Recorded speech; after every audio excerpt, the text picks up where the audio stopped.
What's the difference between temperament and personality? I answered questions on Quora for years on this topic, like, can I change my temperament? Can I change my personality? Can I become more outgoing? Can I stop being so reactive? Am I stuck like this? So let me try to make it clear. First, temperament and personality are not the same thing. After studying it for years, it seems obvious, but the two words are used so often interchangeably that they seem to blur into each other. Let's break it down.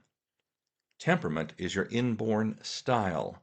It doesn't change over the years.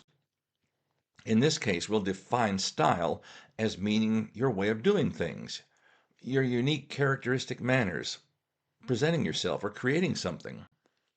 Example, if you tend towards introversion, which is the tendency to focus more on internal thoughts and feelings rather than on external things or social interaction, then you are forever introverted. Now, if that sounds grim to some, I don't mean it that way. The important word in that sentence is tendency. A tendency is a pattern or a leaning in a certain way. If you're naturally outgoing or extroverted, you'll always be extroverted. Again, tendency. And for whatever reasons, many people are unhappy with that answer. I don't want to be introverted. I want to be more outgoing. I want to be happier. Or I need to learn to plan and focus better so I get things done and don't just drift along. Is there an approach, an answer to these questions? Well, let's see. If temperament is your inborn style, then what is personality? The key to understanding where you are, how you got there, and to some extent, where you're going. In my study, personality is the answer to an equation. That equation is temperament plus total life experience equals personality. What does that mean in everyday life? Let's look at examples. Take two introverted people. They're about the same age but come from different backgrounds. Bill grew up in a small family, in a small rural town, on his family's farm. He had a lot of work growing up, helping with farm chores. He didn't have a lot of friends and he felt shy to boot. Being alone a lot, he naturally daydreamed. He liked to read in his spare time. His introversion, a trait of his inborn temperament, meant he was a quiet sort. After high school and college, he returned home and went back to work farming. He was satisfied with his quiet life for the most part, but sometimes wondered what he might have been like if his circumstances had been different. Bob, on the other hand, grew up in an urban environment. He had several brothers and sisters and a lot of neighbors. His father drove a city bus, and his mother worked at a store. Bob quickly had to learn to stand up for himself, and he did that through kind of becoming the class clown. This was not his natural tendency. Developing these behaviors was a way of fitting in. This practiced behavior became part of his personality. So Bob was always seen as an outgoing, social kind of person. But his fitting in behavior was tiring. He always needed downtime after having to fit in all day. The examples are a bit simplistic, but the concept is clear.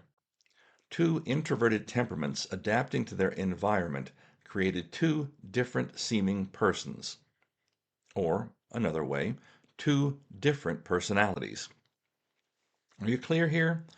If not, here's a couple of suggestions. First, I would like you to look for an online version of the DISC test, which is pronounced DISC. This test examines temperament. Later on in this YouTube channel, we'll see videos that explain DISC in more detail. Next, find an online Myers-Briggs test. Myers-Briggs examines personality.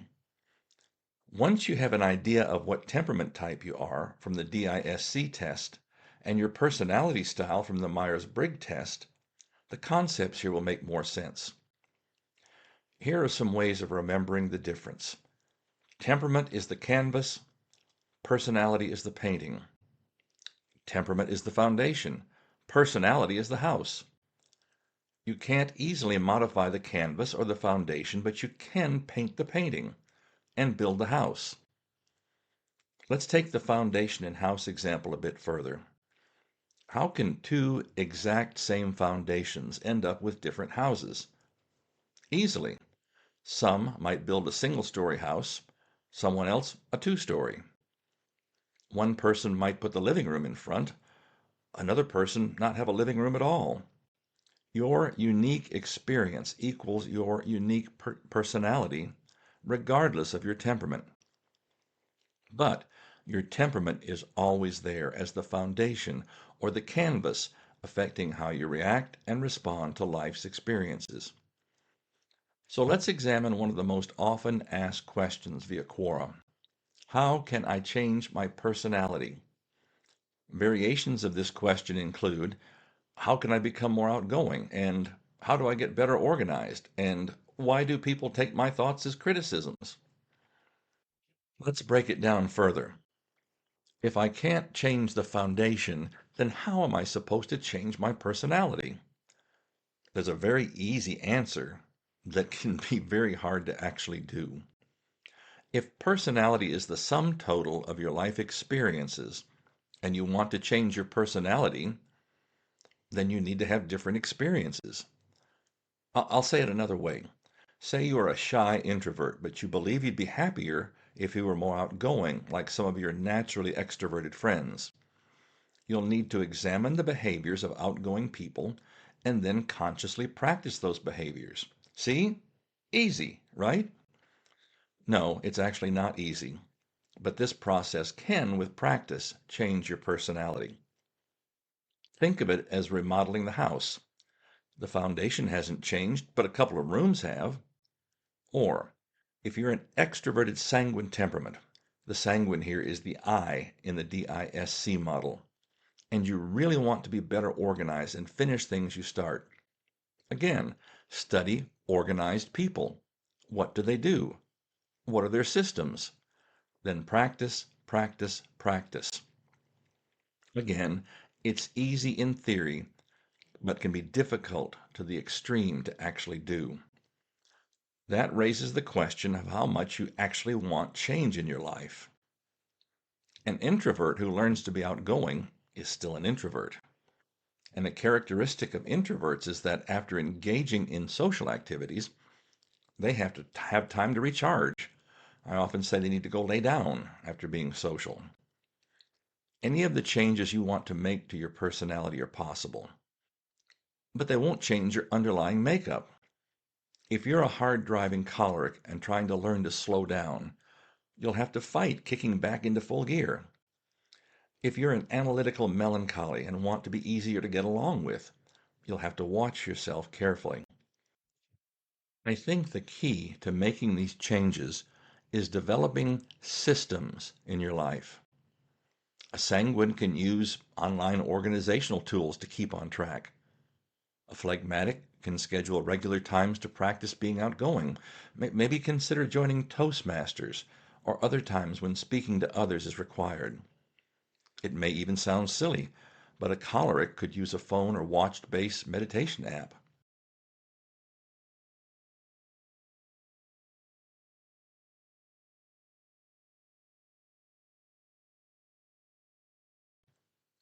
The difference between your temperament and your personality is what makes you unique. As you think about and try and work on these things, one last recommendation. Always remember to be kind to yourself.